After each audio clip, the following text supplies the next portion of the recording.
Are you ready to listen to a podcast? Here comes the Playhouse Podcast, thanks to Bradshaw and Bryan Law Offices. Find, subscribe, and listen. You heard the phrase blow smoke up your ass? Sure I have. There's a real reason this phrase exists, and it's almost as bad as you think it is. Wait for that a little bit later on in the podcast. Here we go.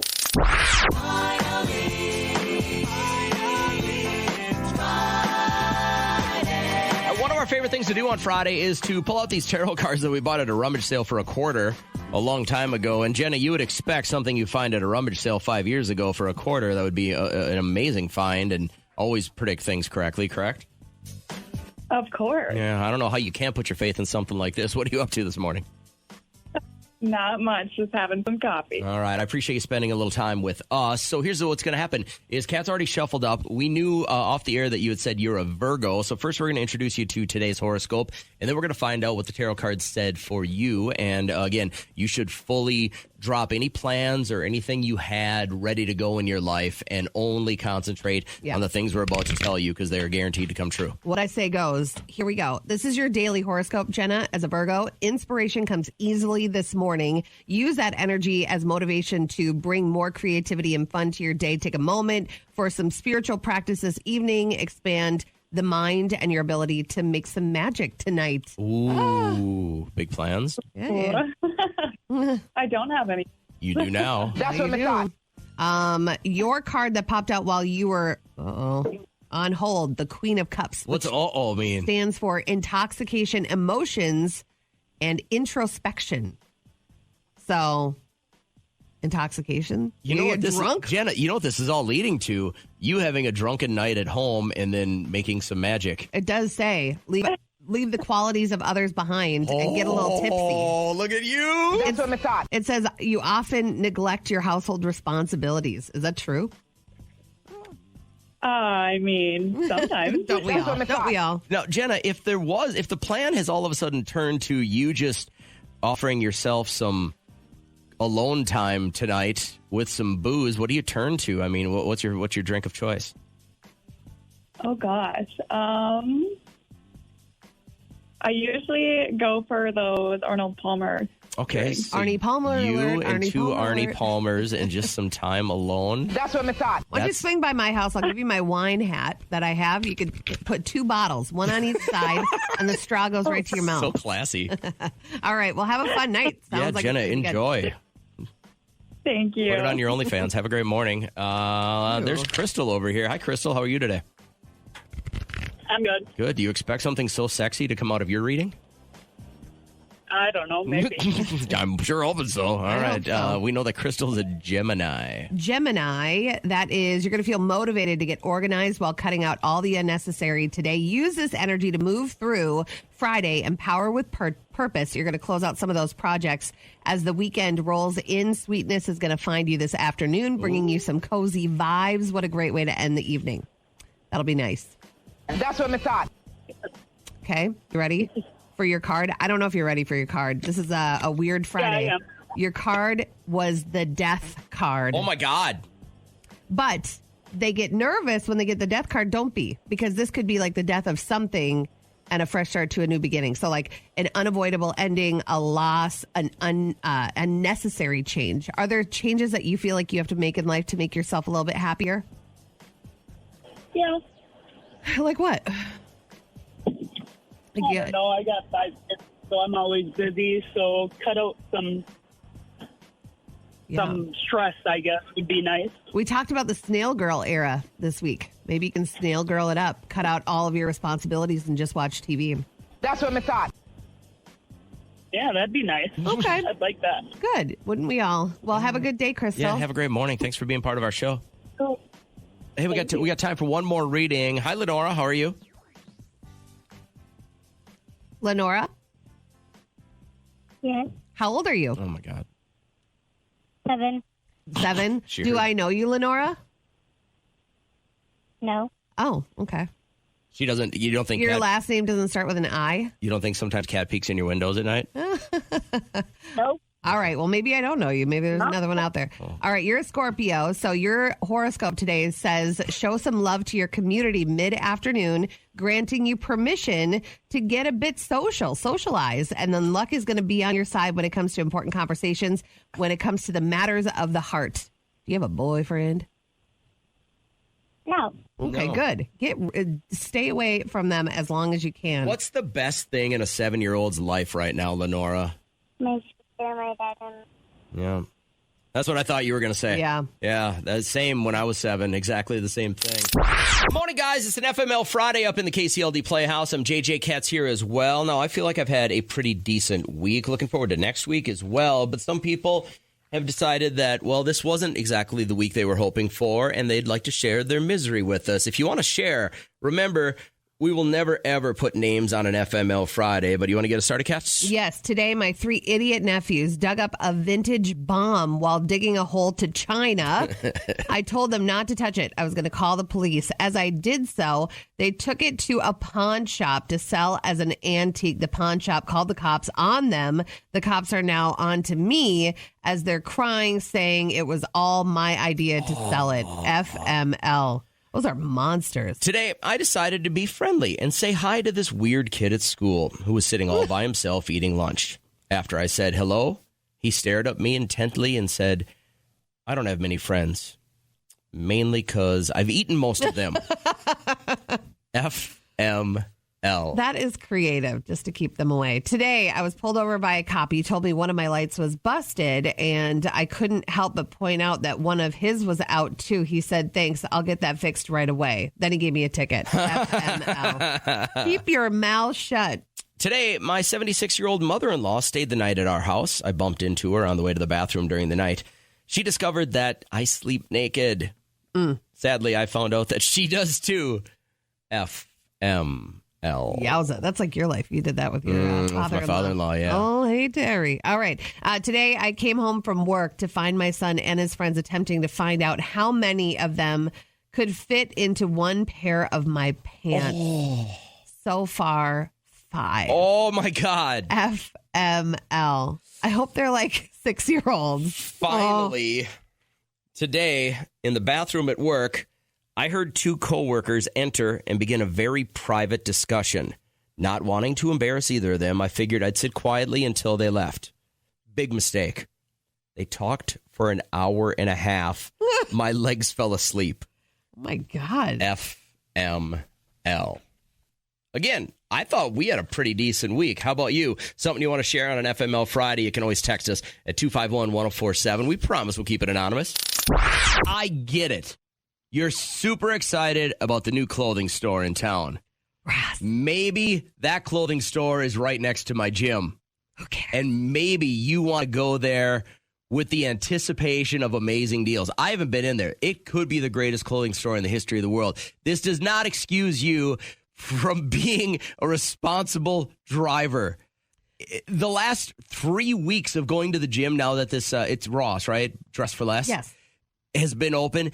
That parking lot, you take your life into your own hands. It used to be some of the elderly that would shop Byerly's would clog that parking lot up. And those people, by the way, will cross no matter what. Mm-hmm. And unfortunately, I think there's a lot of people that leave the gym that are like looking down on their phones. I hear brakes squealing all the time because people almost get hit crossing the Byerly's parking lot. Yeah. But it's a whole new level of craziness with, and I know I'm going to get hammered for drawing the stereotype, but I've only seen horrible women driver and parkers going to Ross Dress for Less. And you guys, I have a family to go what's really home to. Obvious here is that you've never gotten a great deal before and don't know the elation that goes along with it. I can only compare this to when I used to drop my daughter off at St. Cloud School of Dance. Yeah. Women with giant Escalades that don't give AF about what they're going to hit or who they're going to hit because they've got to get their daughter home real quick or they got to get in there and get a better parking spot is the only thing I can equate it to. There are a couple of spots in town, like over by Aldi. I can imagine that's what it's like at Ross. Yeah, like nobody like people driving with their eyes closed. That's a shifty So spot. all those over people there. going to Mattress Firm, that's Assuming you're listening to this sometime over the weekend, make sure you get back in here right away Monday morning for 3 more chances at free money high-low with Key of St. Cloud and KCLD. Up to $5,000 at 6 a.m. for you Monday morning. Right now, let's get you back into the podcast. I mentioned the words meat dome, Yes. and I was curious to say the least. This was 2 years in the making. I don't know why maybe I was a little nervous to make a meat dome. So I was given the task, like we do these cooking challenges. I go against my brother-in-law every Christmas, and my mother-in-law will what was that one show, The Iron Chef, where he'd rip off the covers? Never watched any of And those. that would be your ingredient that you have to make something out of. Okay. So she would do that all dramatic before our cooking competition. And then everyone would have to retire to the basement while we cooked our dishes, and then they would rate us, and I won the That trophy every sounds year. like an amazing thing as long as you're not one of the cooks. I won every single year. My name on the trophy. She just scratches out the date and then puts the winner. Every single year I won. And so this 2 years ago, we were given, what was it? It was like marinara, I think. And then I was like, okay, Liam, I know ahead of time I have to make something with marinara. I'm going to make a meat dome. And inside the meat dome is going to be the pasta. And then I put the marinara on top. So then when you cut into the meat, then everything is inside. It's like a surprise. And I didn't realize how excited he was. And then I made it last night. And he was like, "Meh." Like after 2 years of begging me to make it. "Meh." I'm sick of these reactions. Derek does it like this. This is How much time do you think you put into your meat dome? not a lot. Okay. No. You could have done better. I don't know what else I could have done. Okay. I mean, well, the this is oven best did you all could the do. work. Okay. I mixed everything together, the garlic and the seasoning Do you and think it everything was like 2 that. years of buildup that Yeah. got him to the point where he was like, I expected better, Mom? Yep. Absolutely. And I didn't have marinara in the pantry, so I used Alfredo. Maybe marinara would have been a little bit better.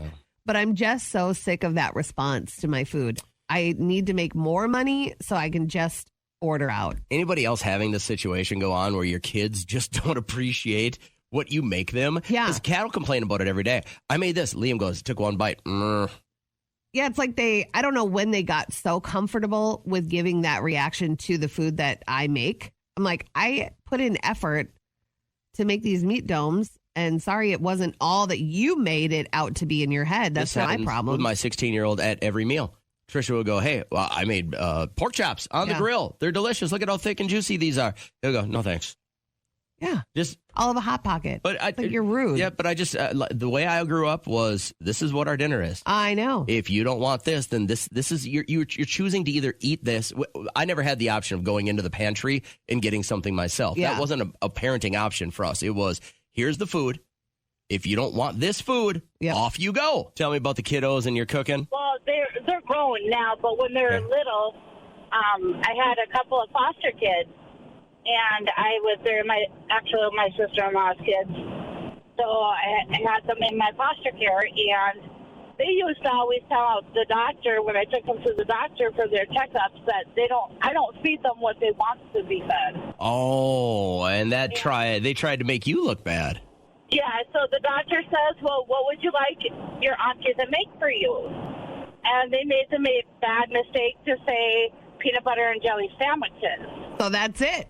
So the doctor says if they don't eat what you serve them, they get a peanut butter and jelly sandwich. If they don't want that, they get fruit. And fruit. Okay, so that's not bad. I forgot to tell you, there was a time I must have been 7 or 8, and I'm not sure what was going on in our country's policy at the time, but my dad had started, this is going to sound so bad right now. My dad had started stockpiling some ammunition and weapons. Yeah. And Where are these? I don't know where they are now. I really don't. But I my do remember God. we had a cellar. We had a fruit cellar in our home, and there were several Foot Lockers. Do we and want to start there? Well, I don't know. My parents hadn't lived there in forever. But I do remember the old man also had Foot Lockers full of rations. And if you've never seen like an old army ration it's got this, some of them are in gray, but some of them are in this just like gross green packaging with just really stupid names for all of them. Like, it was just really, really nasty. But I remember the one time that he had cooked hamburgers on the grill, and I'm like, I'm not eating that. And he literally goes, all right. And he kicked open the Foot Locker. He goes, take your pick. And I was like, oh my gosh, this is great. Chicken noodle soup. Yeah. If you've never had what the Army considers chicken noodle soup, there is nothing that will rip you apart faster as a 7-year-old. Yeah. Has anyone ever blown smoke up your ass? I work with you daily. Do you know where that phrase comes from? No, but it's now like you're falling for something. Think about it. Right. Or they're just kind of BSing you, right? If they're blowing smoke up your ass. This was a real thing. All right. The phrase comes from the year 1788. Okay. Doctors would give tobacco enemas to drowning victims to resuscitate them. Who thought of this? Who was the doctor that came up with this? Filthy, dirty doctor. Spread them. I got the answer. Hold on. You're drowning? Hold on. You pulled them out of the lake and they don't have any kind of pulse. Let me pull down their pants, take a big puff of this cigar, and then blow tobacco smoke up their ass to see if they're going to actually be revitalized. In my mind, I am grateful for the people that will step outside their comfort zone and find ways to get results, like that one guy in the village that has to blow into the butthole of the cow. Yes. To, yeah, but that's an honor. Is it? Yes, it is. That's a very high-ranking situation because the cow is sacred. They tell them. I think that's what they tell them. Hey, you're the chosen one. I had a dream last night, and then you're like, you can't say no. Can you imagine, like, you are the brightest guy in the area. You're in this little town right next to the lake. Everybody loves you because you're the doctor. You're throwing leeches on people like nobody's business. You're amputating hundreds of people because you don't want to fix their legs. And the one guy jumps in the lake and he doesn't come back up with a pulse. Your job now is to blow tobacco smoke up his butthole in hopes of resuscitating him. How many times did it work?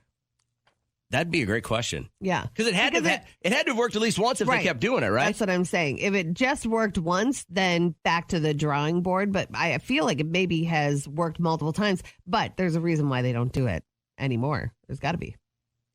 Well, you mean because it wouldn't start someone breathing again by blowing tobacco smoke up their butt? Bit off-putting. So I just know that we have so many people in the medical field that listen to the show on the way in, whether you're going to a clinic or a hospital, or maybe you are a chosen one. The good Lord looked upon you and said, I'm going to grace you with some intelligence and some good rational choices, and you are going to become a doctor in our society, somebody we really look up to. Imagine if you were a doctor 200 years ago and you actually had, like, Kat fell in the lake. Yeah. And they pulled her out. She's not breathing, Doc. And you had to get one look. You had to part. She lived a good life. You had to part the cheeks and take a huge puff and then go for it. No. I'd have that card in my back pocket. Like, check it. Please do not resuscitate. Outside of your husband, is there any one person you would resuscitate by blowing smoke up their butt? Trying to think of the cleanest person I know. Because that's the only person. Outside of my immediate family, there's not one human that I would part their cheeks and blow smoke up their butthole. Liam. I don't know. I got nobody. Knowing your husband's wiping policy, I can't imagine you'd go for that.